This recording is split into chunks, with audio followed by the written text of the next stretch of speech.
In this particular video, we are going to deal with the most expected and the most important questions from Unit 1 to 6 that covers up all your 2, 4 and 6 marks के questions without the numericals and without the table based questions, right? क्योंकि numericals के मैं exclusive videos दे चुका हूँ आपको chapter 1, chapter 4 and 5 से एक single video में, वन शॉट वीडियो में उसके सारे न्यूमेरिकल्स है, उसी तरह इलेक्ट्रिक करंट दे चुका हूँ and possibly chemical equations by tomorrow evening, right? So numericals हो चुके हैं, टेबल बेस्ड क्वेश्चन की भी एक्सक्लूसिव वीडियो आपके पास पहुंच चुकी है. Then one more table based question I am going to make wherein I am looking for if there is anything left from our side which is important and has to be covered. So now starting with the 6th unit, अब हम last से यहाँ से structure of atom, atomic structure से शुरू करते हैं, ठीक है? And let me before diving into this, let me tell you कि most of your content will be from chapter 7 to 12. Okay, ऐसा नहीं कि यहाँ पे कुछ नहीं है, यहाँ पे है, इंपॉर्टेंट है, बट यहाँ पे कंटेंट कम है compare to 7 to 12. So starting with your short answer, एक 2 मार्क का क्वेश्चन है, सिंपल क्वेश्चन है, जहां वो ये कैटेगरी में, ये ग्रुप में आ सकता है. मटेरियल्स के बजाय जो ड्राइंग आती है, shapes of, draw the shapes of SNP orbitals. Mostly SNP पूछता, आप D ऑर्बिटल भी ट्राई कर लीजिए, not to take a risk. Fine. Then another question, why electrons enter into the 4s orbital but not 3d after filling up 3p. Okay, this is Aufbau's principle. You know Aufbau's principle? According to Aufbau's principle, electrons will enter into an orbital with least n plus l value, जिसकी least n plus l value होती है, ठीक है? I'll tell you what is it. यहाँ पे question क्या है कि why electrons enter into the 4s but not 3d. Okay, जब हम इलेक्ट्रॉनिक कॉन्फ़िगरेशन लिखते हैं, so electrons will enter into 4s first, but okay, after that 3d, यानी 4s फिल करने के बाद 3d में एंटर होते हैं. ऐसा क्यों पूछा जा रहा है? So the reason is that according to the Aufbau's principle, n plus l value जिसकी कम है, n plus l वैल्यू कैसे कैलकुलेट की जाती है? n the principal quantum number, okay, or the main shell. So main shell यहाँ पे 4 है, okay, l the sub shell. Remember, l takes the value 0, 1, 2, 3, ठीक है? So l 0, 1, 2, 3 कैसे लेती है? S, P, D, F, okay? S value is 0, P value is 1, D is 2, F is 3. ये l values है for these sub shells, S, P, D, F. So ये देखो, in case of n plus l, ये particular case में l is like s. For s it is 0. So 4 plus 0 is 4. Okay. अब 3d के लिए अगर हम देखते हैं 3 plus d. For d the l value is 2. So 3 plus 2 is 5. So इसमें least n plus l value किसकी हो गई? Least value is it 5 or 4? It's 4. So electrons will enter into, ये 4 कहाँ से आया? 4s से. इसलिए electrons पहले 4s में enter होते हैं and then ये fill होने के बाद then they go to the 3d. ठीक है? So ये question देखिए, आपको directly 4 marks में भी पूछ सकता है, जहाँ पे आपको बोल रहा है explain Aufbau's principle, और जहाँ भी explain बोलेगा आपको obviously you had to support with an example. आपको एग्जाम्पल देना ही देना है, विदाउट एग्जाम्पल नहीं चलेगा, ठीक है? तो इसको ऐसा पूछ रहा, या डायरेक्टली आपको ऐसा भी पूछ रहा कि why electrons enter into the 4s but not 3d after filling up 3p. ये one and the same question है. Then Hund's rule, explain Hund's rule. This is also one of the important question. तो Hund's rule explain करने के लिए जब बोल रहा है तो विद एन एग्जाम्पल आपको देना है. तो यहाँ पे क्लासिकल एग्जाम्पल कार्बन का दिया जाता है मोस्ट ऑफ द टाइम, या फिर नाइट्रोजन का. आप दोनों भी पढ़ लेना. Sometimes they are asking us to explain the Hund's rule with 2 examples, carbon and nitrogen. 2 examples बोल रहे हैं, या नहीं तो वो लोग स्पेसिफाई कर रहे हैं कि कार्बन से एक्सप्लेन करो, या कभी बोल रहे हैं कि नाइट्रोजन. तो इसलिए दोनों एग्जाम्पल्स के साथ पढ़ना है, ठीक है? Hund's rule सब जानते हैं ना भाई. Electrons pairing will occur only after every degenerate orbital is singly occupied. Okay, singly occupied का मतलब होता है हर ऑर्बिटल में कम से कम एक इलेक्ट्रॉन होना चाहिए. Fine. If you talk about the nitrogen, अगर हम नाइट्रोजन की बात कर रहे हैं तो इसका कॉन्फ़िगरेशन, इसका एटॉमिक नंबर 7 है, तो इसका कॉन्फ़िगरेशन हुआ 1s2 2s2 2p3, ठीक है? सो इसको अगर हम ऑर्बिटल स्ट्रक्चर में लिख रहे हैं, 1s2 2 electrons, 2s 2 electrons, 2p3 actually 2p as we know it contains 3 sub orbitals, 2px 2py 2pz होते हैं इसमें. सो अब ये जो 3 इलेक्ट्रॉन्स हैं, ओके, ये 3 ऐसा नहीं आते, देखो ऐसा नहीं आते, ऐसा in the sense I mean like एक में 2px पर 2 फिल होके और एक अगर यहाँ पे आ गया, सो 1 इज लेफ्ट अनऑक्यूपाइड. ओके, सो यहाँ पे पेयरिंग नहीं होती. पेयरिंग अगर होना है कहीं पे भी, कोवेलेंट बॉन्डिंग होना है, जहाँ शेयरिंग ऑफ इलेक्ट्रॉन्स होता है, ये हर ऑर्बिटल में कम से कम मिनिमम एक इलेक्ट्रॉन होना चाहिए. फॉर दैट रीजन, ओके, सो यहाँ पे एक इलेक्ट्रॉन हो चाहिए. 3 है, 2px 2py में एक, 2pz में एक, right? So Hund's rule says that electron pairing will occur. Okay, ये नाइट्रोजन दूसरे नाइट्रोजन के साथ या किसी के भी साथ कंबाइन होता, right? For example if you remember the NH3 molecule, अगर आपको NH3 मॉलिक्यूल का आइडिया है, NH3, ओके नाइट्रोजन, नाइट्रोजन के आउटरमोस्ट इलेक्ट्रॉन्स कितने, आउटर शेल के कितने इलेक्ट्रॉन्स है, 2 + 3 5, 1 2 3 4 5, ओके। सो अब ये कंबाइन होता है यहाँ पे नाइट्रोजन किसके साथ, हाइड्रोजन, 3 हाइड्रोजन के साथ, 1 hydrogen 2 hydrogen 3 hydrogen, each hydrogen has 1 electron 1 electron and 1 electron. So this is possible, यहाँ पे पेयरिंग हो रही है, देखिए red and black are the shared pair of electrons between hydrogen nitrogen hydrogen nitrogen. So this is possible, ये possible था जब हर nitrogen में एक एक सिंगल इलेक्ट्रॉन था, तभी वो पेयर कर पा रहा था। अगर इन केस इफ वो जो 5 इलेक्ट्रॉन्स थे, अगर 5 इलेक्ट्रॉन्स को अगर ऐसा लिख देते तो, ये जो आउटरमोस्ट शेल के सेकंड शेल जो आउटरमोस्ट शेल है इसमें 5 इलेक्ट्रॉन्स को अगर हम ऐसा लिख देते तो क्या okay. So can they pair with the hydrogen, 3 hydrogen के साथ ये लोग पेयरिंग कैसा होता है बोलो, पॉसिबल नहीं है। तो इसीलिए हर्ट्ज़ कहता है कि every orbital should be singly occupied, they should have at least 1 electron. So 1 electron, ये जो सिंगल रेड्स है वो 1 इलेक्ट्रॉन है, अगर ये होता तो ये पेयरिंग हो पाती है, ठीक है। सो ये हर्ट्ज़ पे नाइट्रोजन के साथ आपको बताया, आपको कार्बन के साथ भी करना है, fine. And then going forward with other question, explain Pauli's exclusion principle, okay. Pauli's exclusion principle का मतलब क्या होता है, no 2 electrons will have all the 4 quantum numbers same, 4 quantum numbers पे आपको एक और लॉन्ग आंसर मैं पहले बता देता हूँ, उसके बाद क्वांटम नंबर्स पे आएंगे, ओके। 6 मार्क्स में भी पूछ सकता है, 4 मार्क्स में भी पूछ सकता है, right about the 4 quantum numbers, 4 quantum numbers आपको ओके लिखना है, okay. N L M L M S 4 quantum numbers, right. Principal quantum number, magnetic quantum number, spin quantum number, ये 4 जो क्वांटम नंबर्स है आपके पास, एज़िमुथल क्वांटम नंबर, तो ये चारों, तो ये 4 क्वांटम नंबर्स को ये लेटर से रिप्रेजेंट किया जाता है, राइट। अब लेट्स से हम कोई भी एक इलेक्ट्रॉन के लिए ये लिख रहे हैं, लेट्स से कि हम क्या करेंगे, 1s2 2s2 2p6 3s1, this is the electronic configuration, can you guess, it is electronic configuration of sodium. तो ये सोडियम का जो ऑटरमोस्ट लास्ट इलेक्ट्रॉन है 3s1, इसके लिए हम 4 क्वांटम नंबर्स लिखेंगे, देखो N the main shell 3, L sub shell, यहाँ पे सब शेल क्या है S, तो S में L वैल्यू क्या है 0, just a while ago I told, okay. SPDF, S के लिए 0 है, तो ये 0 हो गई। देन ML यानी नंबर ऑफ ML वैल्यूज, तो इसमें ML वैल्यूज क्या हो गए, it depends on the L पे डिपेंड होते हैं, ML values will be from -L to +L including 0, ये L पे डिपेंड होता है, L की वैल्यू पे, L यहाँ पे क्या है 0, तो ये 0 to 0, 0 के साथ नेगेटिव तो नहीं रहता, 0 to 0 इज 0, सो एक 0 वैल्यू होती है इसकी, MS यानी स्पिन। तो अब इसमें ये एक इलेक्ट्रॉन है, okay, we represent it like this, when there is 1 electron, उसको पॉजिटिव स्पिन में रिप्रेजेंट किया जाता है, ये फर्स्ट इलेक्ट्रॉन है। अगर सेकंड इलेक्ट्रॉन होता है, अगर सपोज 3s2 का सेकंड इलेक्ट्रॉन होता है तो उसको नेगेटिव स्पिन डाउन नीचे लिखना है। सो अब ये एक इलेक्ट्रॉन के लिख रहे हैं अपन, सो ये पॉजिटिव स्पिन होता है, okay. So positive spin is represented as +½ अगर नेगेटिव स्पिन अगर सेकंड इलेक्ट्रॉन का लिखते हैं तो वो होता था -½ मैं आपको बता ही देता हूँ। चलो एक काम करेंगे अपन, let's write the same for 3s2, इसके बाद जो नेक्स्ट इलेक्ट्रॉन आएगा नॉट इन द सोडियम, मानो कि मैग्नीशियम या कोई भी दूसरे एलिमेंट के लिए 3s2, ये 3s2 जो इलेक्ट्रॉन है, 3s2 एक इलेक्ट्रॉन है, 3s2 कैसा इलेक्ट्रॉन है, इसका मतलब है कि जो थर्ड मेन शेल में है फिर s सब शेल में है, right. So third main shell S sub shell में 2 इलेक्ट्रॉन्स है, so you are writing it for the second one के लिए अगर आप ये वैल्यूज लिख रहे हैं, so 3 N value is 3, S is S यानी कि सब शेल यहाँ पे L के लिए 0 है S की वैल्यू, एंड ML इसके L वैल्यूज -L से +L तक आना चाहिए इंक्लूडिंग 0, तो अब ये S तो 0 है कैसा भी, अगर समझोगे यहाँ पे अब 3s की जगह सपोज आप 3p के लिए लिख रहे हैं, 3p का कोई भी electron, so p will take 1, p की वैल्यू 1 होती है, सो -1 to +1 इंक्लूडिंग 0, तो उसके लिए आपको 3 वैल्यूज लेना पड़ता अगर ये p होता। अब ये S है, सो इसकी ML वैल्यू भी 0 है। नाउ 3s2 सेकेंड इलेक्ट्रॉन के लिए लिख रहे हैं अपन, सेकेंड इलेक्ट्रॉन, फाइन।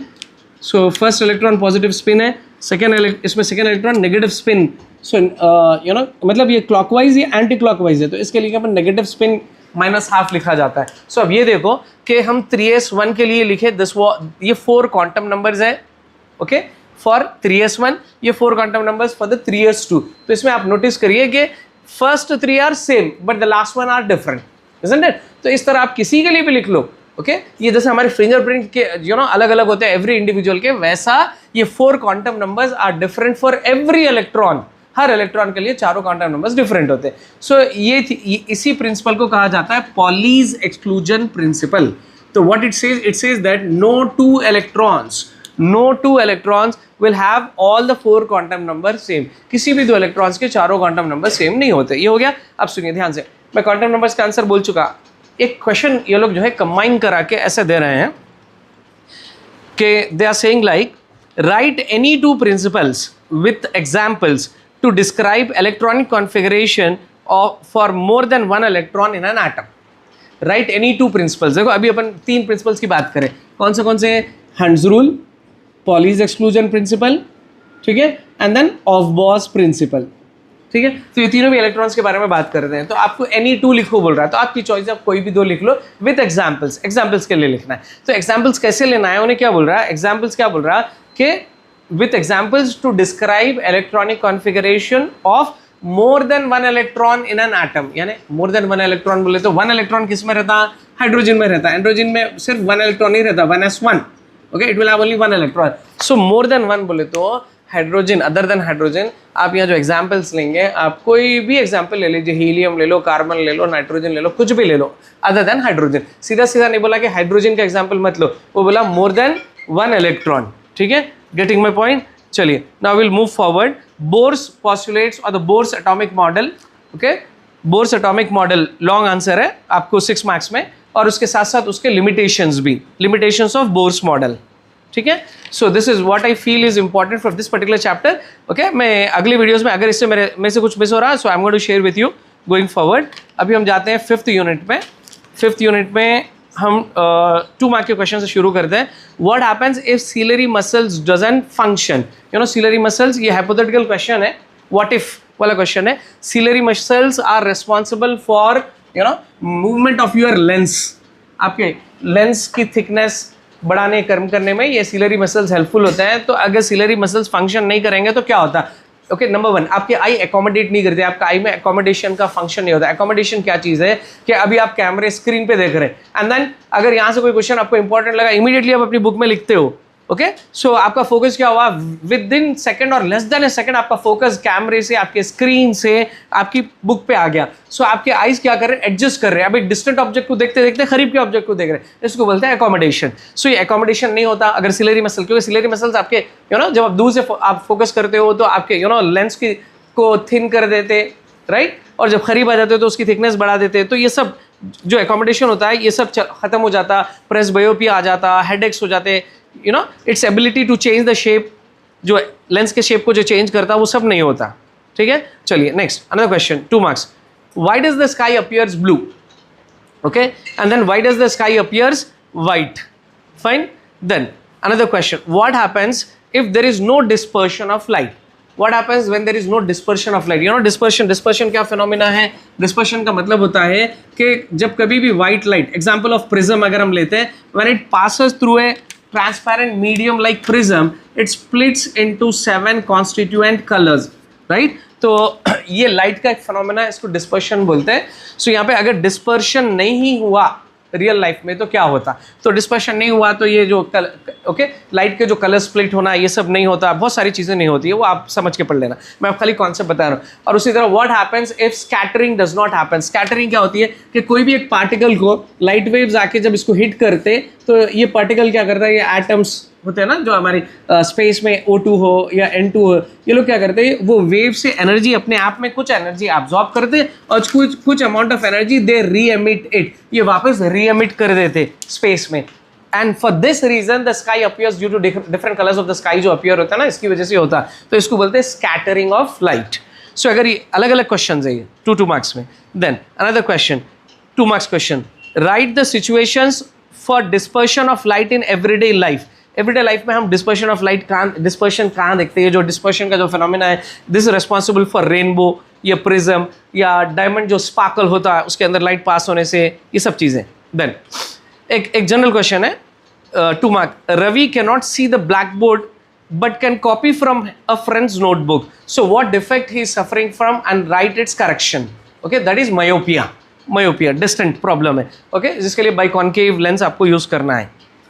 तो सीधा सीधा आपको मायोपिया के बारे में लिखना है, मायोपिया डिफेक्ट लिखना, ओके, मायोपिया क्या है लिखना है, उसकी डिफेक्ट वाली आई उतारना, फिर ओके करेक्शन वाली आई उतारना, सब आपको करना है। Then another 4 mark question, why does the sun appears red at sunset, Another question, why does the sun appears red at sunrise? Sunrise sunset पे रेड कलर क्यों अपेयर होता है? देन अनदर 6 मार्क्स क्वेश्चन, ये activity का last time miss हो गया था. Okay, उतनी इंपॉर्टेंट नहीं है, but let us not take a risk क्योंकि हमारे पास चॉइस बहुत कम है, लिमिटेड नंबर ऑफ क्वेश्चंस है. Formation of rainbow, artificial rainbow कैसे फॉर्म होता है, इसकी एक्टिविटी है. ठीक है, and then myopia and hypermetropia, दोनों करेक्शन के साथ में आपको पढ़ना है. मायोपिया अलग, हाइपरमेट्रोपिया अलग. प्रेसबायोपिया भी एक बार पढ़ लो, इससे ऑब्जेक्टिव्स वगैरह कुछ कवर हो जाते हैं. Then will move on with the unit 4. There is nothing much from the 4th unit because यहाँ से रे डायग्राम्स और न्यूमेरिकल्स ही ज़्यादा इंपॉर्टेंट है. ओके, सो रे डायग्राम्स में कुछ कंप्लीशन के रे डायग्राम्स है, जो इनकम्प्लीट रे डायग्राम्स देता आपको, इंसिडेंट रेज देता. ओके, इंसिडेंट रेज देके छोड़ देता, आपको इसको कंप्लीट करना पड़ता. Fine, this is quite important and this is quite challenging. Last minute पे आप नहीं कर सकते, इसको कंप्लीट कर लो. आपके पास मैं टेक्स्ट बुक का आपके फिगर नंबर बता रहा हूँ, diagram number 12A 12B completing ray diagram, और उसी तरह एग्जाम्पल 5. ठीक है, then what are the daily uses of lenses, यानी कॉन्वेक्स लेंस और कॉन्केव लेंस के आपको यूजेस पढ़ना है. 4 मार्क्स में आपको दोनों मिला के पूछ सकता है, 2 मार्क्स में आया तो आपको कॉन्वेक्स और कॉन्केव अलग अलग पूछेगा. ठीक है, then I already spoke in the previous video, first part 1 में मैं आपको बता दिया रे डायग्राम्स ड्रॉ करना है. सो रे डायग्राम्स आपको डिफरेंट 6 पोजीशंस के लिए ड्रॉ करना है, और आपको ये सिर्फ कॉन्वेक्स लेंस के लिए पूछता. ठीक है, for the 6 different positions of convex lens, जहाँ पे आपको कैरेक्टरिस्टिक्स वही भी लिखना रहता. Okay, you know how to write the characteristics, you have to write an heading characteristics, so wherein you will be writing the nature of an image, you will be writing the orientation, okay, size of an image, and then position of an image. And for every drawing that you do, you have to write all these 4 characteristics. Fine, so I have an exclusive video where I have shown all these things, so you already have gone through that, I believe. Then refractive index वाली एक activity है, usually नहीं, ये experiment में important नहीं है, materials के लिए पूछा जाता है. फिर भी जो 80 और 90 के एस्पिरेंट्स है, जिसको रिस्क नहीं लेना है, सो ये पढ़ लीजिए. ठीक है, सो बस इतना ही, और कुछ नहीं है यहाँ से. Then we'll move on with the unit 3. Unit 3 में भी कुछ भी खास नहीं है. क्यों खास नहीं है? बहुत इंपॉर्टेंट यूनिट है, बहुत लेंथी यूनिट है, but most of the answers यहाँ पे क्या है, यूजेस एंड एक्टिविटीज है. जैसा reaction between acid and a metal, reaction between acid and a metal hydrogen carbonate. Okay, and then activity 7 और activity 16 removal of water of crystallization है. और activity आपकी 7 क्या है कि एसिड्स कंडक्ट इलेक्ट्रिसिटी, जो बल्ब ग्लो होने की. राइट, सो ये मेजर आपके 4 एक्टिविटीज है. उसी तरह यूजेस आपके, uses of POP, uses of bleaching powder, uses of baking soda, uses of washing soda. तो ये most of the answers covered हो गए, बस 2-4 छोटे छोटे से आंसर है. बट इससे पहले मेरा एक सजेशन है कि पीएच वैल्यूज थोड़ा अच्छे से पढ़ लो. ओके, स्पेशली पीएच वैल्यूज अच्छे से पढ़ लो का मतलब है कि आपको इस पर टेबल बेस्ड क्वेश्चन 4 मार्क में आ सकता है, या ऑब्जेक्टिव्स में आ सकता कि स्ट्रॉन्ग एसिड कहाँ से कहाँ तक होती है. Actually your pH scale goes from 0 to 14. 0 to 3 are considered strong acids, and then up to 7, that is less than 7, excluding 7, they are weak acids. Now above 7, not including 7, क्योंकि 7 is a neutral. So then 7.1 onwards up to 11 are considered as weak bases. 11 to 14 are strong bases. ये अच्छे से याद रखना, क्योंकि इसमें simple छोटे छोटे क्वेश्चंस पूछे जा रहे हैं. फॉर एग्जांपल, आप कोई भी एक केमिकल देता है, उसका नाम नहीं देता, एक टेबल देके पूछ रहा है यहाँ पे ABCD. ओके, मानो इसकी वैल्यूज हम 13.6 है, इसकी 6.1 है, इसकी 1.3 है, इसकी 7.8 है. सो ये कौन सी कैटेगरी में आता है? 7.8 falls between this category which is a weak base. Okay, 13.6 falls under this category, it's a strong base. 6.1 falls under this category, which is weak acid. 1.3 falls under this category, there is a strong acid. In addition to these, इसके साथ साथ strong acid का एक नाम पढ़ लो, एक weak strong base का नाम पढ़ लो. यानी कौन सी strong base है, जैसे NaOH है, यहाँ पे strong acids में आपको HCl हाइड्रोक्लोरिक एसिड है, and then H2SO4 sulphuric acid है. तो कुछ नेम्स भी पढ़ लो. ओके, इसके अलावा आपके पास में डायग्राम है एक पीएच स्केल का, एक वर्टिकल स्केल है जहाँ पे आपको lemon juice, blood, okay, distilled water. So just once go through it. Maybe they may ask you here in the table or sometimes in the part B. Memorize नहीं करो, बस समझ के understand करके पढ़ लो. Now questions. What happens if POP? POP stands for plaster of Paris. What happens if plaster of Paris is mixed with water? So obviously POP जब water के साथ mix करते हैं तो ये hard हो जाता है, right? So ये use किया जाता है घर में हमारी जो फॉल सीलिंग और टॉयज वगैरह बनाने में. ओके, विनायक चौथी के समय है ना, गणेश की जो आइडल होता है गणेश जी का, वो भी तो पीओपी से ही बनाया जाता है. Next, going forward, other question, what happens if H2SO4 reacts with metal, या फिर what happens if HCl reacts with a metal. Metal specify कर सकता है, नहीं कर सकता है. तो इट्स लाइक सिंपल, आप मेटल की जो एक्टिविटी पढ़ रहे हैं, नहीं आपकी जो लैब एक्टिविटी है उसी से. कभी भी मेटल अगर एक एसिड से रिएक्ट हो रहा है तो उसका प्रोडक्ट क्या फॉर्म होता है, salt plus H2 gas evolve होती है. I don't need to tell you in detail, previous video में अपन इसको डिस्कस कर चुके हैं. ठीक है. Then another one, why distilled water does not conduct electricity. Distilled water जिसका pH वैल्यू न्यूट्रल, ये न्यूट्रल कंसिडर किया जाता है, इसमें H+ आयॉन्स नहीं होते, इसलिए they don't conduct electricity. Okay, who conducts electricity? Only strong acids, acids conduct electricity and strong bases conduct electricity. Fine. I feel like we are done with this. Okay. If there is anything else, I'll share as we go forward. हाँ, एक short question है. What are the precautions to be taken? Okay. When we add water to the acid, that is concentrated acid को अपन जब dilute करते हैं, तो क्या करते हैं हम? एसिड में वाटर ऐड नहीं करते. एसिड में आप वाटर ऐड करेंगे सो क्या होता है कि there will be rapid release of H+ ions, उससे बहुत फास्ट रिलीज होंगे और एक्सप्लोजन होने के चांसेस होते हैं. तो हम उसको डाइल्यूशन कैसा करते हैं? पानी में थोड़ा सा एसिड मिलाना है, स्टिर करना है, फिर then you add further acid to it according to your need. Okay. और ये भी पूछता है कि ऐसा क्यों किया जा सकता है या फिर क्या प्रिकॉशंस लेना है. ठीक है. So now unit number 2, and I told कि यहाँ पे भी ज़्यादा कुछ भी नहीं है. ये पर्टिकुलर चैप्टर बैलेंसिंग इक्वेशंस के लिए इंपॉर्टेंट है. ठीक है, बैलेंसिंग इक्वेशंस. और मैं फिर बोल रहा हूँ कि बैलेंसिंग इक्वेशंस की I promise to make a video, but time doesn't permit me so far. If possible I am going to make, but आप अपनी तरफ से कर लो, क्योंकि इसके लिए वेट मत करो, यानी मेरे पर मत निर्भर हो, डिपेंड मत हो, आप कर लेना. और इसको कैसा करना है कि आपको स्केलेटन इक्वेशन नहीं देता, आप खुद इक्वेशन बना के आपको बैलेंसिंग करना है. अब let's say zinc plus H2SO4 gives ZnCl2, zinc chloride plus H2. Okay, so Zn plus H2SO4 gives rise to ZnCl, okay, SO4, ZnSO4 plus H2. So अब ये unbalanced skeletal equation है, right? So ऐसा skeleton equation आपको नहीं दिया जाता, you have to balance it. वैसे तो ये almost balance दिख रहा है अभी right now, तो ऐसे ये फॉर्म में आपको equations नहीं देता, आपको वर्ड फॉर्म में फॉर्मूला नेम रहता. You have to write the skeleton equation and you have to do it. So अब करना तो कहाँ से करना, कौन से वाले करना चाहिए? तो आपकी टेक्स्ट बुक में लास्ट में आपके टेक्स्ट बुक में I mean like through out the lesson आपके पास में मीथेन, H2O वगैरह के बैलेंसिंग इक्वेशंस है. So you have to do those. और आपके पास लेसन की एंड पे जो एप्लीकेशन ऑफ कॉन्सेप्ट जा रही थी, वहाँ पे कुछ 2-3 क्वेश्चन है अलग अलग जिसमें बिट्स है. So you have to do from there. And then another small question, What happens if chemical equations are not balanced? अगर मानो कि chemical equations balance नहीं हुए तो क्या होता? क्या नहीं होता कि number of atoms on the side of reactants और number of atoms on the side of products दोनों भी same नहीं होते. जब same number of atoms इधर उधर दोनों तरफ नहीं है, so law of conservation of mass जो बोलते हैं कि mass, यहाँ पे reactants का जो mass है, products का mass जो है वो same नहीं होता. ठीक है, इसको डिटेल में आप पढ़ लेना. Fine. Now we'll move on with the unit 1. How do we get a virtual image from a when do we get या how do we get a virtual image from a concave mirror? Concave mirror में virtual image कब आती? Usually concave mirror में virtual image सिर्फ एक ही case में आती, when an object is placed between P and F. Okay, pole और focus के बीच में रखा गया, सो वो केस में आती. और उसके बारे में थोड़ा सा डिस्क्रिप्शन लिख दो, कैरेक्टरिस्टिक्स लिख दो कि वो वर्चुअल इमेज कैसी होती है, एनलार्ज होती है, बिहाइंड द मिरर होती है, सब लिख देना. Then next question, why convex mirrors are used as rear view mirrors.